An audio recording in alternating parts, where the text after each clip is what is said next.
Hello everyone. So as we have now completed the gross anatomy of the tongue, so now we'll discuss the development part of the tongue. So development part will divide into three main headings. The development of the mucous membrane of the tongue, the development of the muscle, and the development of the fibroalveolar stroma. So firstly, we'll talk about the development of the mucosa of the tongue. The entire mucosa of the tongue is derived from the endoderm of foregut. So, as we know, we have five pharyngeal arches in which the fifth one regresses 1, 2, 3, 4 and the sixth pharyngeal arches. So, from the the tongue development starts at fourth week of intrauterine life. So this is the rough diagram of the pharyngeal arches: first, second, third, fourth, and sixth pharyngeal arches. So from the first pharyngeal arches, two lateral pad swelling appears and one median swelling appears. These swellings are due to the condensation of the mesenchyme. So the lateral swelling is called as lingual swelling and the median swelling is called as tuberculum impar. So the mucosa of the tongue will divide into two parts: anterior 2/3 or the oral part, and the posterior 1/3 in the posterior part, which is the pharyngeal part. Okay, so the anterior 2/3 part of the mucosa of the tongue is derived by two lateral lingual swelling and one median lingual swelling, which is tuberculum impar, from the first pharyngeal arch. So, for example, this is first pharyngeal arch, this is second, third, fourth, and sixth. Similarly, here, first, second, third, fourth, and sixth. So, from the first pharyngeal arch, in this way, from two lateral lingual swelling and one median tuberculum impar, anterior 2/3 part of the tongue develops. So while the development of this anterior 2/3 of the part of the tongue, from the apex and from the side of the tongue, there one sulcus develop, which is called as alveolo-lingual sulcus. This sulcus will separate the tongue part from the floor of the mouth. So this is called as alveolo-lingual sulcus. Then in this way the anterior 2/3 part of the tongue is developed. Then now we'll discuss how the pharyngeal part or the posterior most part and the posterior 1/3 part of the tongue is developed. So from the second, third and the fourth pharyngeal arch, one more median eminence is developed, which is like this. This is called as Hypobranchial eminence. We'll divide this hypobranchial eminence into two parts: the ventral part and the dorsal part by a transverse sulcus. So one median swelling from the second, third and the fourth pharyngeal arch, that is hypobranchial eminence, which is also called as cupula. So that is divided by transverse sulcus into ventral part and dorsal part. So from the dorsal part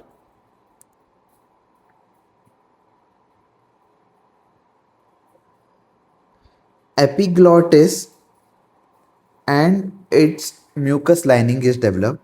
From the ventral part, the pharyngeal part of the tongue is developed. So now we'll make this ear. So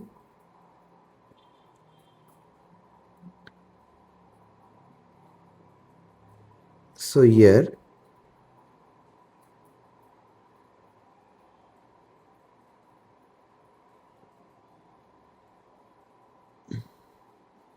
and here somewhere epiglottis is formed.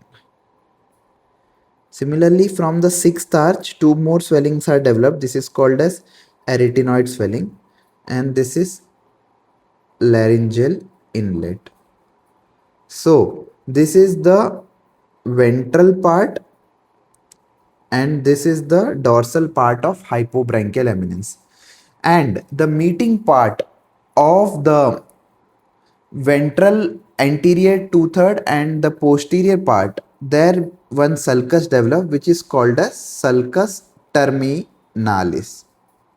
And behind this tuberculum impar, this is tuberculum impar, here one diverticular developed, that is for the thyroid gland development. So from this thyroid diverticula, median thyroid diverticula, it will go like it will descend caudally, forming a duct which is called as Thyroglossal duct, and in this way the thyroid gland develops. Then when this thyroglossal duct will regress, it will lead to formation of one aperture between anterior two-third and posterior one-third part of the tongue, that is called as Foramen Caecum. So now we'll place all this in tongue. So if this is the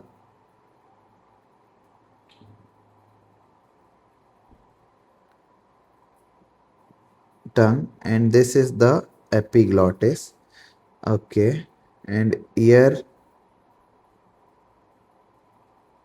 so the anterior two-third part of the tongue is formed by two lingual swelling and one tuberculum impar.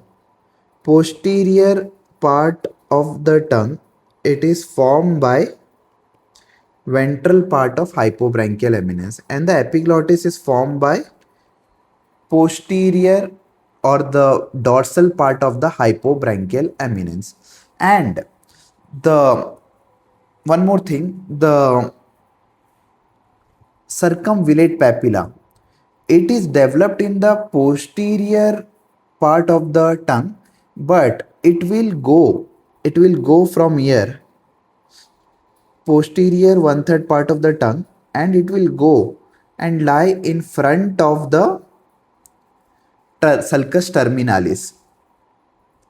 So what is, that's why now we'll discuss the nerve supply to the tongue. So as we know, the anterior two-third part of the tongue is developed by the first pharyngeal arch. The post-traumatic nerve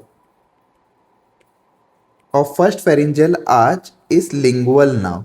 So that's why the general sensation to the anterior two-third part of the tongue is by the lingual nerve. Similarly, the special sensation to the anterior two-third part of the tongue is by the chorda tympani nerve, which is a pre-traumatic nerve of first pharyngeal arch. So that's why the chorda tympani nerve supply special sensation to anterior two-third of the tongue. Now so this is for anterior two-third. Now the posterior one-third part of the tongue, it is developed by what? The second, third and the fourth pharyngeal arches. But the third pharyngeal arch will overgrow over the second pharyngeal arch in such a way, that's why the innervation to the posterior 1/3 part of the tongue is by the third arch. So the nerve of the third arch is what? Glossopharyngeal nerve.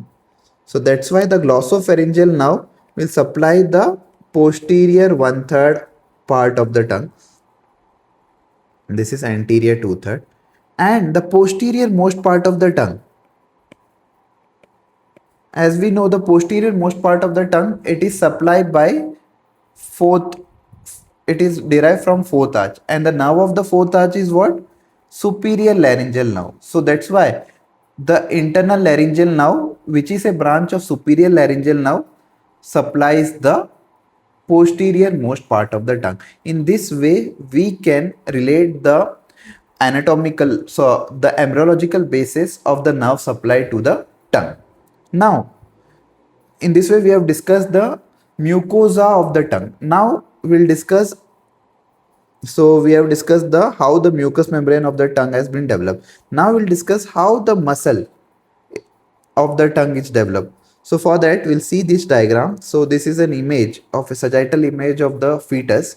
So in this is the head region, this is the neck region, this is the body, head, neck, body, and here you can see in this part the pharyngeal arches are there, and here you can see some occipital myotome. So from 3 or 4 occipital myotomes, the muscle of the tongue is developed. This occipital myotome, and this part is called as epipericardial ridge. This occipital myotome will go towards ventrally towards the from the epipericardial ridge towards the tongue to form the muscle of the tongue, and this occipital myotome is supplied by the hypoglossal nerve. So that's why the musculature of the tongue is supplied by the hypoglossal nerve. So in this way we can say the muscle of the tongue is derived from occipital myotome, and it is supplied by what? Hypoglossal nerve.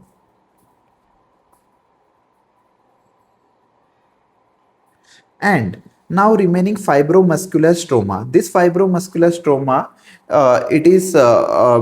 it is developed from the mesenchyme. It is formed by the condensation of the mesenchyme around the musculature of the tongue. In this way, we have discussed the whole development of the tongue. Now, the anomalies which are related to the tongue are,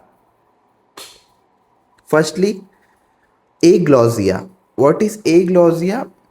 It means complete agenesis of the tongue. Hemiglossia, it means half of the tongue is not developed. It can occur if there is an absence of development of one lingual swelling. So two lingual swelling paired up to form the anterior 2/3 of the tongue. If only one lingual swelling is absent, it can lead to the formation of hemiglossia, half of the tongue. Then bifid tongue. If all the elements of the tongue are developed, but the fusion of the two lateral lingual swelling doesn't occur, then it can lead to formation of this like bifid or snake tongue. Okay. Then ankyloglossia or tongue tie. So I've discussed about alveolo-lingual sulcus. So alveolo-lingual sulcus will separate the tongue from the floor of the mouth. If this is not formed perfectly, or it is doesn't separate the tongue from the floor of the mouth, it can lead to development of tongue tie. So we can also call the shortening of the frenulum linguale. Then lingual thyroid.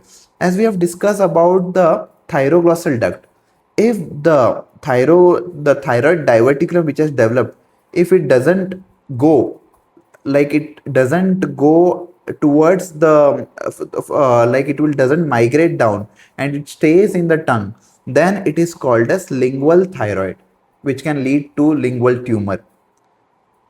So in this way, we have completed the gross, in which we have discussed the parts, arterial supply, blood supply, lymphatic drainage, nerve supply, and now the development part, and the anomaly related to it. So in this way, so if you will write this all parts, so this is a 10-mark question for your exam. So thank you. In the next class, we will discuss the histology of the tongue.